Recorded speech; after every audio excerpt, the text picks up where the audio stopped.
बिस्मिल्लाहिर्रहमानिर्रहीम। आप हजरात के सामने क़ुरबानी के ताल्लुक़ से कुछ मसाइल पेश करने जा रहा हूँ। वे मसाइल ऐसे हैं कि अगर आपके अंदर उन मसाइल के ख़िलाफ़ बात पाई जाती है तो आपकी क़ुरबानी अल्लाह के यहाँ काबिल कबूल नहीं है।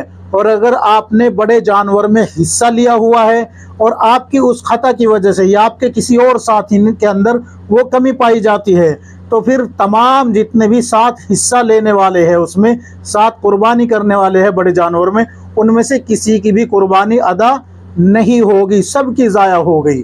वो बातें क्या है वो भी बताऊंगा, और एक शख्स पर कितनी कुर्बानी वाजिब होती है ये भी बताऊंगा, और मकरूज़ पे कुर्बानी का क्या हुक्म है, और कर्ज़ लेके कुर्बानी करना कैसा है।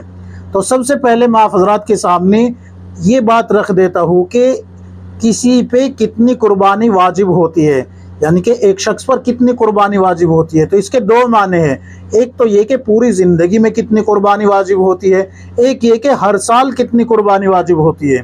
तो देखिए, अगर कोई शख्स साहिब निसाब है तो उसके ऊपर हर साल एक कुर्बानी वाजिब है। ऐसा नहीं कि पूरी ज़िंदगी में एक मरतबा कुर्बानी करके और वो फारिग हो गया हो। जैसे कि एक मरतबा हज फ़र्ज जो होता है, हज उसको अदा करने के बाद वो मुकम्मल तौर पर जो है हज के फ़राइज़ से, अरकान से फ्री हो जाता है। ऐसा कुर्बानी में नहीं है।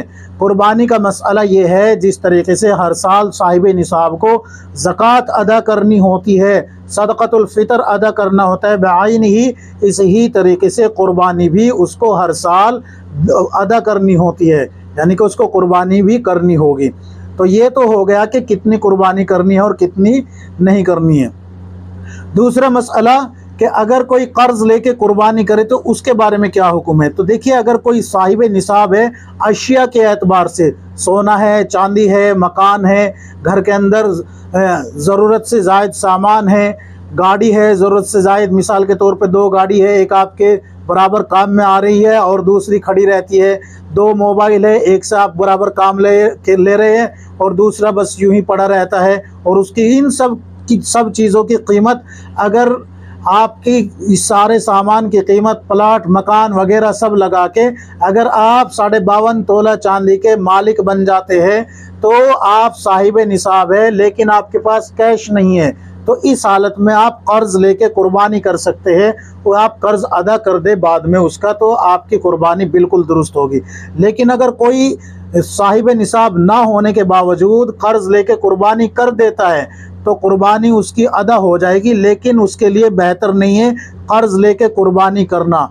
याद रखिए, कई सारे लोग ये कहते हैं कि कर्ज़ लेके कुर्बानी करना मुनासिब नहीं है, जायज़ नहीं है, सवाब नहीं मिलता।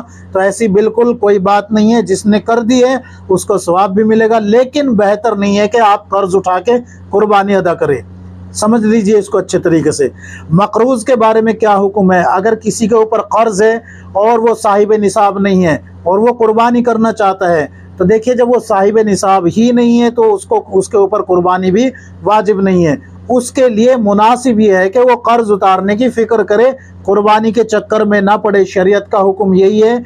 आप जो है कुर्बानी के चक्कर में पड़ेंगे तो और मज़ीद मकरूज़ हो जाएंगे। अच्छे से समझ लीजिए इस बात को। अब आता हूँ मैं उन बातों की तरफ जो कुर्बानी को ख़राब कर देती है। सबसे पहली बात यह है कि बाज़ लोग ये कोताही करते हैं कि ताकत ना होने के बावजूद शर्म की वजह से कुर्बानी करते हैं कि लोग क्या कहेंगे, यार ये कुर्बानी ही नहीं करता, लोग क्या कहेंगे। तो लोग क्या कहेंगे इसको ना देखें। अगर आप जो है साहिब निसाब नहीं है तो आपके ऊपर कुर्बानी करना वाजिब नहीं है। लोगों को दिखावे के लिए अगर आप कुर्बानी कर रहे हैं तो फिर तो रियाकारी कर रहे हैं। आप कर्ज भी उठाया, किसी से मांगा, अपनी ज़रूरत को थोड़ा किया, सब कुछ करने के बाद अगर आपने साहिब निसाब ना होने के बावजूद इस नियत से कुर्बानी की है कि लोग क्या कहेंगे, तो समझ लीजिए कि आपकी कुर्बानी ज़ाया हो गई। आपकी कुर्बानी अब क्या हो गई, ज़ाया हो गई। याद रखिए अच्छे से इस बात को। दूसरी बात, बहुत से लोग महज गोश्त खाने की नियत से जो है कुर्बानी कर लेते हैं कि चलो और कुछ नहीं, गोश्त ही खाने को मिल जाएगा। तो इसमें बड़ी तफसील है। अगर आपने छोटा जानवर ख़रीदा है तो आपकी कुर्बानी अदा नहीं हुई, क्योंकि आपकी नियत ख़राब थी। अगर आपकी नियत ये ठीक है, चलो गोश्त ही खाने के लिए मिल जाएगा और आपने कुर्बानी की है तो आपकी तरफ से कुर्बानी अदा नहीं हुई। अगर आप साहिब निसाब थे तो आपके ऊपर दोबारा से कुर्बानी करना वाजिब है। ये जो आपने गोश्त कुर्बानी के लिए बकरा बकरी या दुम्बा जो भी ज़बह किया है ये आपकी कुर्बानी में नहीं लगेगा। अच्छे से समझ लीजिए इस मसले को। और अगर बड़े जानवर में आपने हिस्सा लिया है, गाय में, भैंस में, बैल में, तो अच्छे से समझ लीजिए अगर ये नियत थी कि गोश्त ज़्यादा आएगा खाने के लिए मिल जाएगा, गोश्त तो खा ही लेंगे, तो फिर वो जो 6 हिस्से वाले आपके साथ हैं ना शरीक, उन सब की भी कुर्बानी खराब हो गई आपकी नियत की वजह से। लिहाजा आप जो है या तो अपनी नियत शुरू से ही दुरुस्त कर लेते, या आपकी दुरुस्त है तो जिन लोगों के साथ आप शिरकत कर रहे हैं कुर्बानी में उन लोगों की नियतों को टटोल लेते, अच्छे से उनको जो है परख लेते, उनको समझ लेते, वो कितने दीनदार है ये देख लेते। कि 2 बातें हो गई। तीसरी बात यह है कि बाज़ लोग ये समझते हैं कि घर में एक कुर्बानी कर लो तो सबकी तरफ से अदा हो जाती है। तो देखिए बिल्कुल नीरी जहालत है, बिल्कुल नीरी जहालत है। क्या करते हैं लोग कि चलो भाई एक मरतबा जो है अब्बा मरहूम की तरफ से कर दो, एक मरतबा वालिदा मरहुमा की तरफ से कर दो, एक मरतबा बीवी की तरफ से कर दो, एक मरतबा बेटे की तरफ से, एक मरतबा बेटी की तरफ से और एक मरतबा खुद अपनी तरफ से। तो ये याद रखिए आपने ये जितनी भी कुर्बानी की है ना, आप खुद साहिब निसाब थे और इनकी तरफ से आपने कुर्बानी की है और अपनी तरफ से नहीं की, तो ये सारी की सारी कुर्बानियाँ आपकी इनके हिस्से में जो है सवाब पहुंच जाएगा। लेकिन आप पे इन तमाम कुर्बानियों का वाजिब पड़ा हुआ है। आपको ये तमाम कुर्बानियों का जो माल है, एक हर कुर्बानी के बदले एक रकम, एक इतनी रकम जिससे एक जानवर खरीदा जा सकता हो या एक बड़े जानवर में हिस्सा लिया जा सकता हो। अब आपके ऊपर इन तमाम कुर्बानियों के बदले में हर कुर्बानी का रकम जो है सदका करना वाजिब है। और उसी साल जिस साल आपको ये मसला पता लगा है और अभी वक्त है, तो आपको जो है कुर्बानी जो आपने अपने बड़े के लिए की है, छोटे के लिए की है, बच्चे के लिए की है और अपनी तरफ से नहीं की, तो अब आपके ऊपर वक्त रहते रहते, यानी कि अभी 3 दिन है कुर्बानी के, 10 तारीख, 11 तारीख और 12 तारीख, 12 तारीख की मगरिब से पहले पहले अगर आपको मसले का पता लग गया है और आपने अपनी बजाय किसी और के नाम से कुर्बानी की है, तो अब आपके ऊपर ये कुर्बानी करना अपने नाम से दोबारा से वाजिब है। वाजिब है ये आपके ऊपर से वाजिब नहीं टला कि आपके ऊपर से वाजिब ख़त्म हो गया। अच्छे से समझ लीजिए इस बात को भी।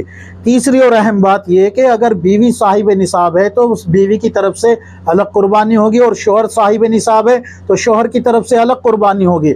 अगर बेटा बालिग है और साहिब निसाब है तो बेटे की तरफ से अलग कुर्बानी होगी, और बाप साहिब निसाब है, बेटा भी साहिब निसाब है, तो दोनों की तरफ से अलग अलग कुर्बानी होगी। मुल्क हिस्सा तमाम बातों का ये है, लब्बे लुबाब खुलासा ये है कि आपके घर में जितने अफराद हैं और वो साहिब निसाब है, अगर चाहे वो जेवरात की शक्ल में ख़वातीन के पास उसकी मिल्कियत हो या जो है कैश की शक्ल में हो या किसी प्रॉपर्टी की शक्ल में हो, मर्द हजरात के पास कैश की शक्ल में हो या किसी और सामान की शक्ल में हो या प्रॉपर्टी की शक्ल में हो या घर के अंदर कोई और अशिया हो जो कि ज़रूरत असलिया से ज़्यादा हो, तो इन सब को जमा करके जो साहिब निसाब बनता है उस पर कुर्बानी करना वाजिब है। ऐसा नहीं कि एक ने कर दी तो पूरे घर की तरफ से अदा हो गई, बीवी ने कर दी तो शोहर की तरफ से अदा हो गई, बाप ने कर दी तो बेटे की तरफ से अदा हो गई। ऐसा नहीं है भाई, बल्कि मसला समझिए, हर अफराद को जो साहिब निसाब है अलग अलग कुर्बानी करनी होगी। ये मसला अच्छे से अपने जहन नशीन कर लीजिए। अगर आपकी समझ में नहीं आ रहा है तो वीडियो को फिर से देख लीजिए, फिर से देख लीजिए। अगर आप हमारे चैनल पर नए हैं तो चैनल को सब्सक्राइब करें, वीडियो को लाइक और शेयर करें। अब मैं हवाला देता हूँ आपको, आपके मसाइल और उनका हल, जिल्द नंबर 4 सफ़ा नंबर 170 खोल के देख लीजिए। इसी तरीके से मसाइल ईदैन व कुर्बानी सफ़ा नंबर 116 117 खोल के देख लीजिए, आपको तमाम मसाइल मिल जाएंगे।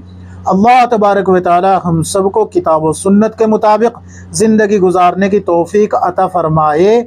आमीन या रब्बुल आलमीन।